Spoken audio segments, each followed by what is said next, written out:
ಹಿಂದೆ ಕೂಡ ಪ್ರಥಮ್ನ ಹೆದರ್ಸುವಂತ ಪ್ರಯತ್ನಗಳಾಗಿದ್ವು, ಬಿಡದೆ ಆ ಭಾಗದಲ್ಲಿ ಕೂಡ ಒಂದಿಷ್ಟು ಗಲಾಟೆಗಳು ಕೂಡ ಆದವು, ಒಂದಿಷ್ಟು ಫ್ಯಾನ್ಸ್ಗಳು ಗಲಾಟೆ ಮಾಡುವಂತ. ಒಂದ್ ನಿಮಿಷ ಹೇಳ್ತೀನಿ ಕೇಳಿ. 7,35,00,000 ಕರ್ನಾಟಕದಲ್ಲಿ ಅವರೇ, ಅದಕ್ಕಿಂತ ಜಾಸ್ತಿ ಅವ್ರನ್ನ ಇವತ್ತು ಬೆಳಗ್ಗೆ ಹುಟ್ಟವ್ರೆ, ಅದಕ್ಕಿಂತ ಕಡಿಮೆ ಅವರೇ ನನ್ನ ರಾತ್ರಿ ಸತ್ತೋಗೋರೆ ಅಂತ ಅಂದ್ಕೊಳ್ಳಿ. 7,35,00,000 ಯಾರೂ ನನ್ನ ಹೆದರ್ಸೋಕ್ಕಾಗಲ್ಲ ಸರ್. ಏನು ಸರ್ ಸಿನಿಮಾದಲ್ಲಿ ಅವೆಲ್ಲ ನಡೆಯಲ್ಲ ಸರ್. ನಾನು ಯಾರ ಹೆಸರು ಹೇಳಕ್ಕೆ ಇಷ್ಟಪಡಲ್ಲ. ನಿಮ್ಮ ಬಗ್ಗೆ ಗೌರವ ಇದೆ, ಭಾಳ ಪ್ರೀತಿಯಿಂದಿರಿ. ನಿಮ್ಮ ಹೆಸರು ಹೇಳ್ಕೊಂಡು ಯಾರೋ ಒಂದಷ್ಟು ಈ ಬಾಸಿಸಮ್ ಎಲ್ಲ ಕನ್ನಡದಲ್ಲಿ ನಡೆಯಲ್ಲ ಸರ್. ಸರ್ ನೇರವಾಗಿಲ್ಲ, ಇನ್ನೊಂದ್ಸಲ ಸೇರ್ಸಿ ಹೇಳ್ತಾ ಇದ್ದೀನಿ ಕೇಳಿಸ್ಕೊಳ್ಳಿ. ಕರ್ನಾಟಕದಲ್ಲಿ ಕನ್ನಡ ಬಾಸ್, ಕನ್ನಡಿಗರು ನನಗೆ ಬಾಸ್, ನಿಮ್ಮ ಅಪ್ಪ ಅವ್ವ ನಿಮಗೆ ಬಾಸ್. ನಾನು ಯಾಕೆ ಏನ್ರಿ ಮೀಡಿಯಾ ನನ್ನ ಕಿರೀಟಕ್ಕೆ ಸಮಾನ. ಯಾಕೆ ಹೇಳಿ ಸರ್?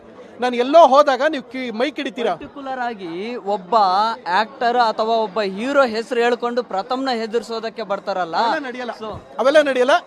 ನಾನು ಒಂದೇ ಹೇಳೋದು, ಏನ್ರಿ ಮೀಡಿಯಾ ಅಂತ ಯಾರು ಕೇಳಿದ್ರೆ, ಮೀಡಿಯಾ ನನ್ನ ಕಿರೀಟಕ್ಕೆ ಸಮಾನ. ಯಾರೇ ಆದರೂ ಕಲಾವಿದ್ರು ಹಂಗೆ ಅನ್ಬೇಕು. ಯಾಕೆ ಅಂದರೆ ನೀವು ನಾನು ಹೋದ ಕಡೆ ಮೈಕ್ ಹಿಡಿತಿರ್ಲ, ಅದರಿಂದಲೇ ಪ್ರಥಮ್ಗಿಷ್ಟು ಐಡೆಂಟಿಟಿ ಸಿಕ್ಕಿರೋದು. ಮೀಡಿಯಾಯಿಂದನೇ ತಿಂತಾ ಇರೋದು ನಾವು ಅನ್ನ ಅಂದಮೇಲೆ ಜನಗಳಿಗೆ ಮೀಡಿಯಾಗೆ ನಿಯತ್ತಾಗಿರ್ಬೇಕು. ಏನ್ರಿ ಮೀಡಿಯಾ ಅಂದರೆ ಮೀಡಿಯಾ ನನ್ನ ಕಿರೀಟಕ್ಕೆ ಸಮಾನ. ಇದನ್ನ ಹಾಕಿ